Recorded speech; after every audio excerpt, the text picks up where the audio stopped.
All right, guys, good morning.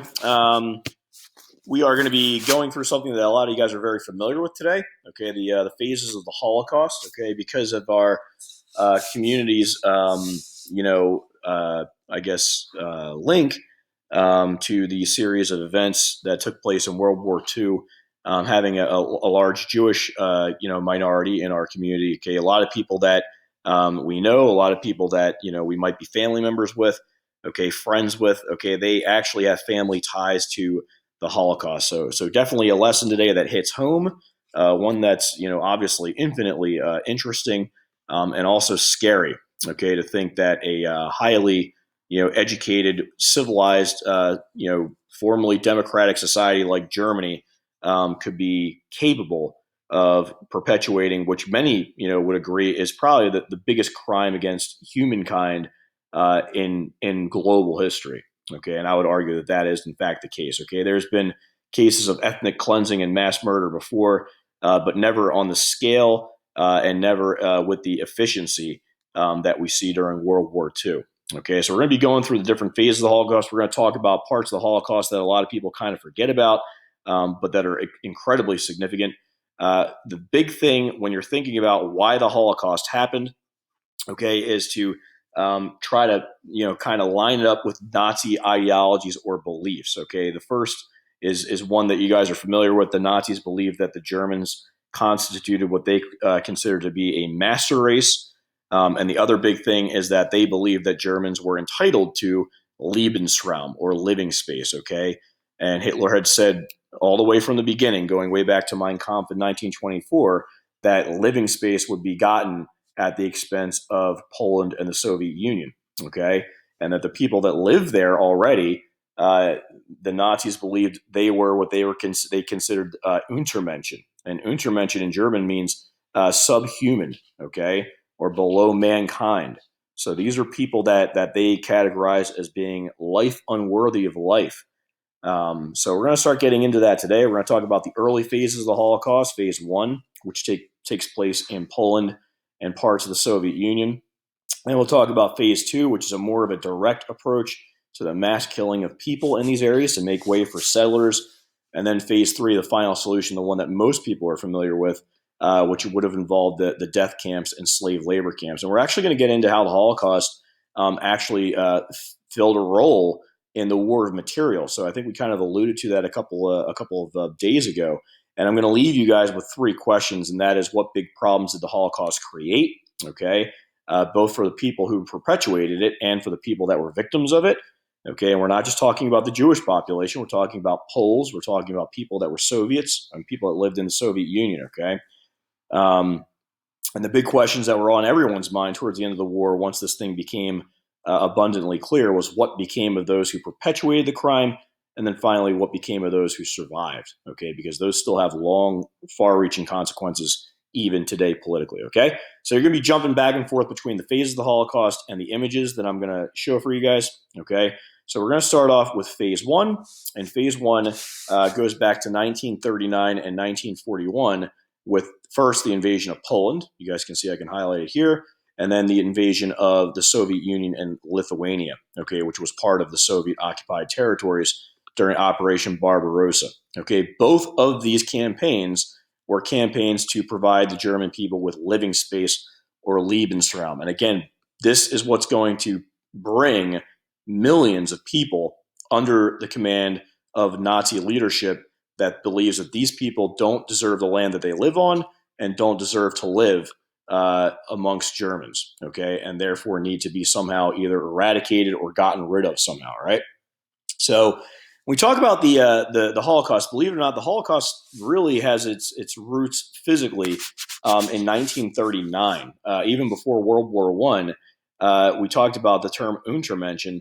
The Nazi Party already targeted people in Germany for euthanasia. And euthanasia is basically putting somebody to death, or essentially, terminating a life out of mercy, so to speak. Okay, and the population that had already been targeted, up to 200,000 people in Germany, had already been euthanized, either through asphyxiation from gas or lethal injection.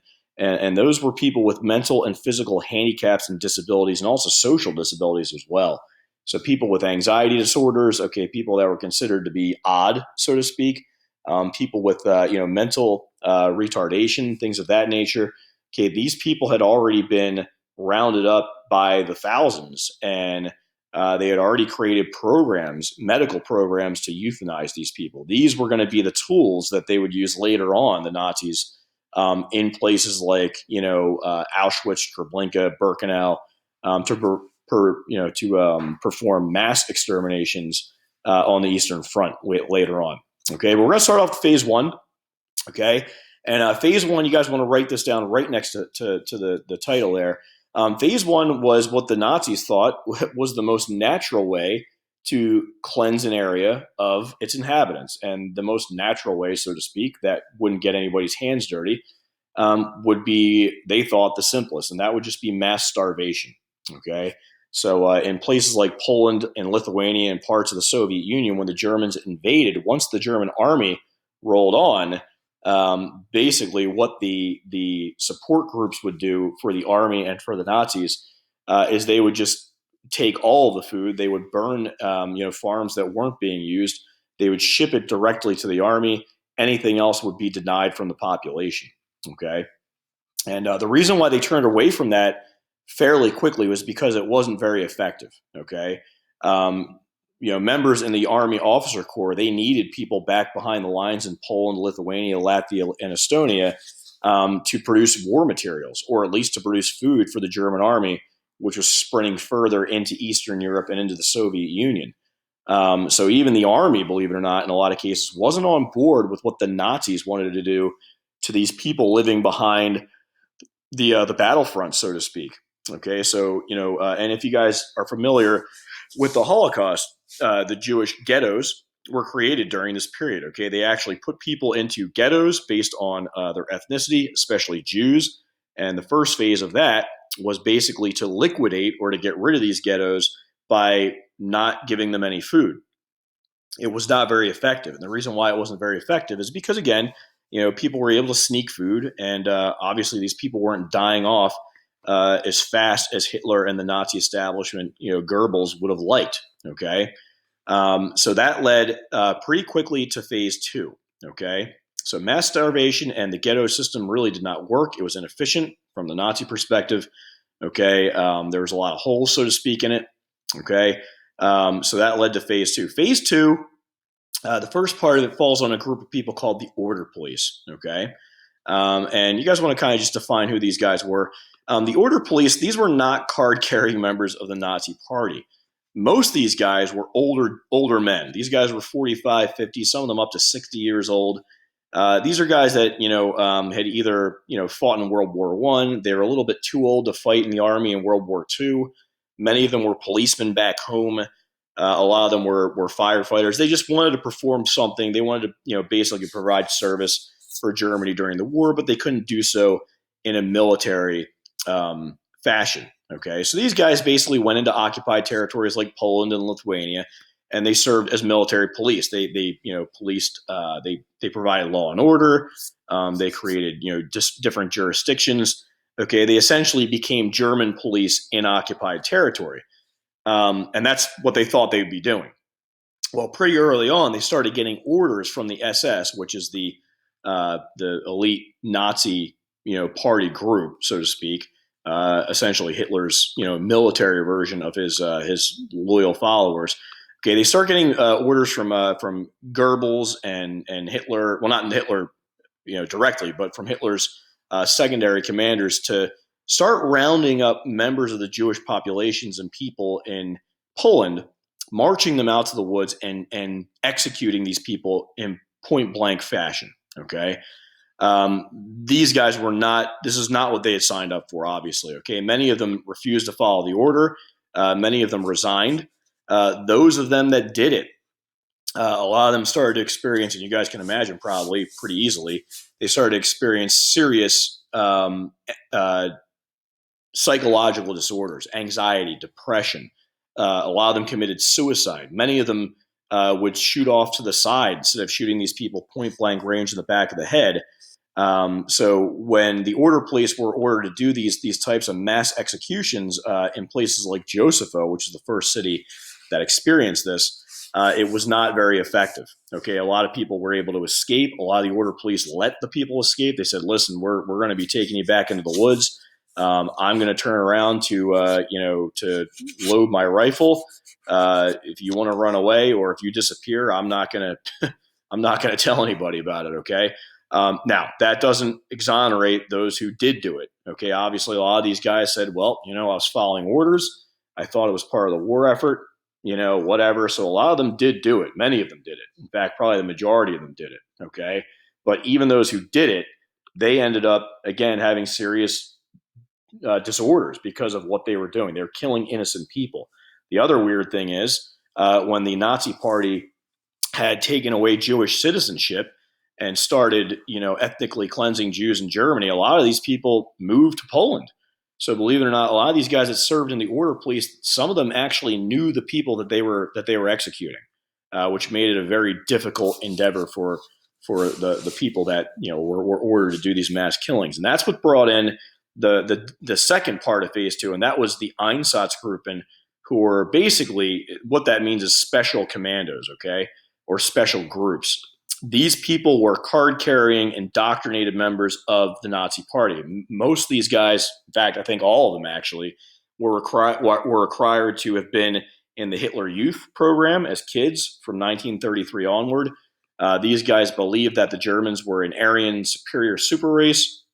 They were given machine guns, cars, mobile units. Okay, their job was to go out, round up people, dig giant mass graves, and start the mass extermination of people in Poland and Lithuania. Okay, and we'll take a look at some pictures here. Okay, so let's go to the first part. Okay, all right. All this gets started really during the German invasion of the Soviet Union. So our Operation Barbarossa is the beginning of the Holocaust.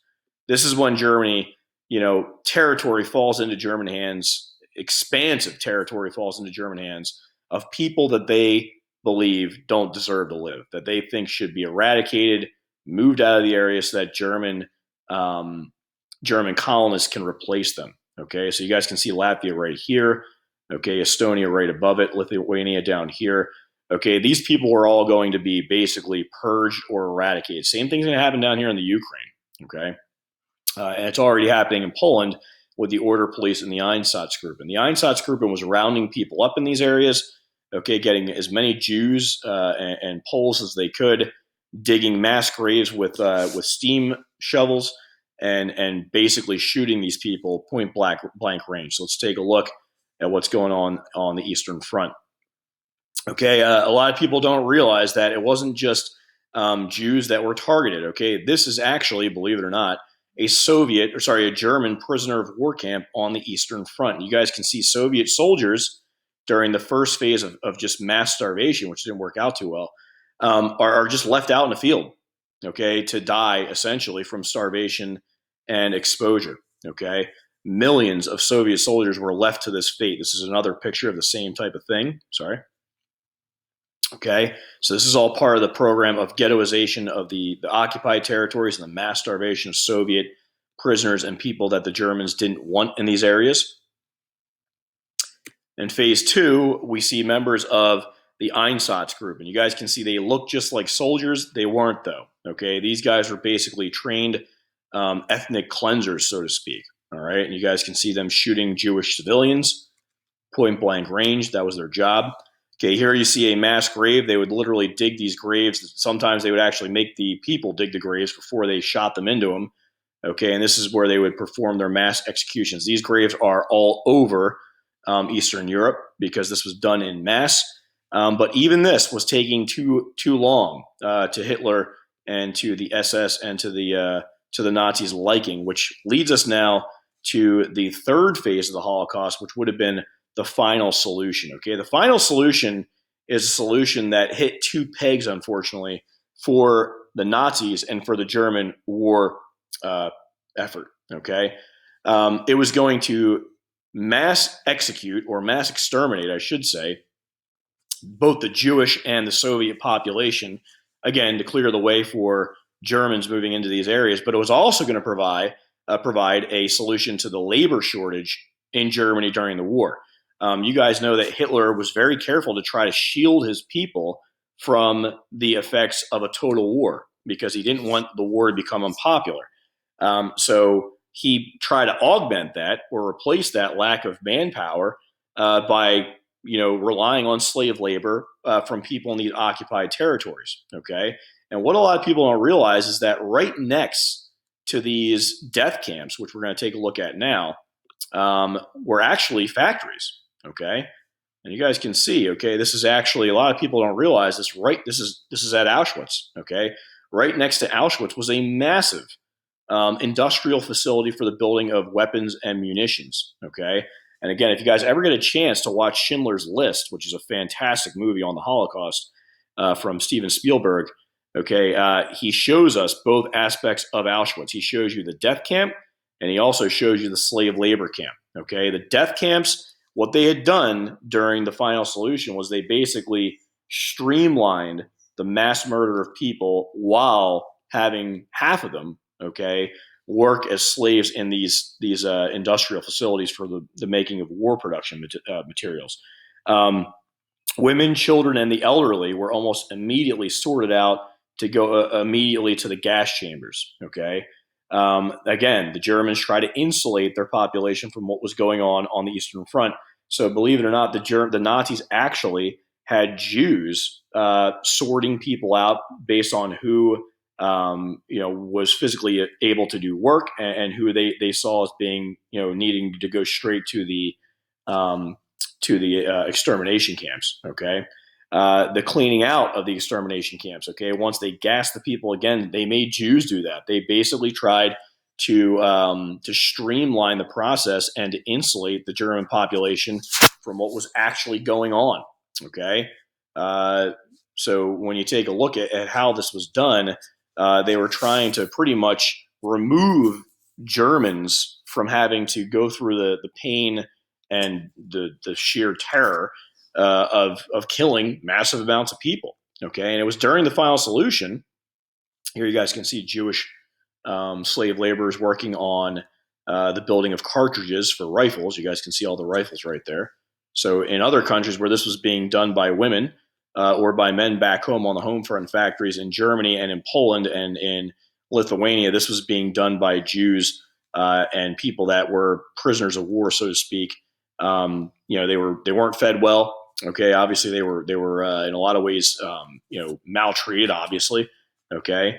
So when you look at this, okay, we're looking at the other part of the Holocaust here. Same thing here. This is in Auschwitz. Again, these people were working on the making of munitions, which is basically weapons for the use in guns. Okay. So this is the other side of the Holocaust that a lot of people forget about. Okay. So the final solution. Okay. Let's go back to the worksheet real quick.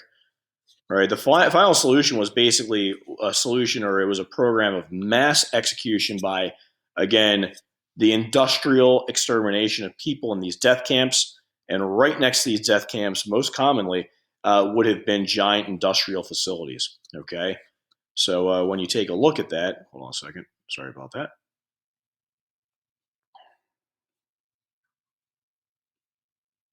Back to the phase of the Holocaust. So when you take a look at this, okay, the final solution is the one that most of us are most familiar with. Okay. Okay, so what I want you guys to do is I want you to brainstorm some things here. Okay, the Holocaust leads to the systematic killing of well over 10 million people. Okay, a lot of times we think of it exclusively in Jewish terms. 6 million is generally the agreed upon number, but many, many times more people were killed during the course of the Holocaust, during the mass execution phases in Poland and Lithuania, during the mass starvation of Soviet and Polish and Lithuanian and Ukrainian people.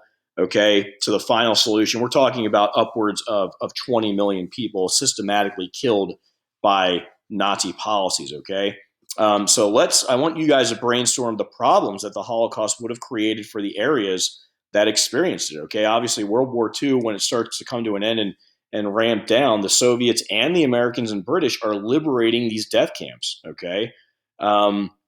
What big issues does it create in places like the Ukraine and Lithuania and Poland that were the hardest hit? okay, by the Holocaust. Again, you're talking about 1/3 of the Polish population being systematically exterminated during World War II. Okay, what big problems is that going to create for these areas going forward after the war is over? Okay, the next big question is, now that the war is over, and now that the reality of this crime against all of humanity that the Nazis have perpetuated or perpetrated, what should happen to these people? Okay, what should be the approach to bringing to justice those who are guilty for it? Okay, and then finally, what becomes of those who survived? Okay, what? Let's say that you survive the Holocaust. You're from Poland. Okay, and here comes the sad part about it. Even if you survive the Holocaust, you're going back to a Poland, a Lithuania, a Latvia, and Estonia that's going to be occupied by Stalin's Soviet Union. Okay, so you go from Nazi occupation to Soviet occupation. So, what might this lead a lot of people in Eastern Europe to want to do when the war is over? If you're of Jewish descent, you really didn't fare too well under the Soviets either. Okay, because under the Soviets, you weren't allowed to be Jewish. Okay, they eradicated, they got rid of all religion back during the purges. Okay, so what's going to take place in the aftermath of World War II? Okay, think about the movement of human populations. How is this going to disrupt where people live and who lives where? Okay, so what I want you guys to do is kind of just brainstorm some ideas there. Okay, and then the last thing that we're going to do is on Wednesday, and for CP on Thursday, we're going to take a little bit of a look at how all this is going to actually dominate what's going to happen when the war is over. Okay? All right, so I'll see you guys on the next school day. All right.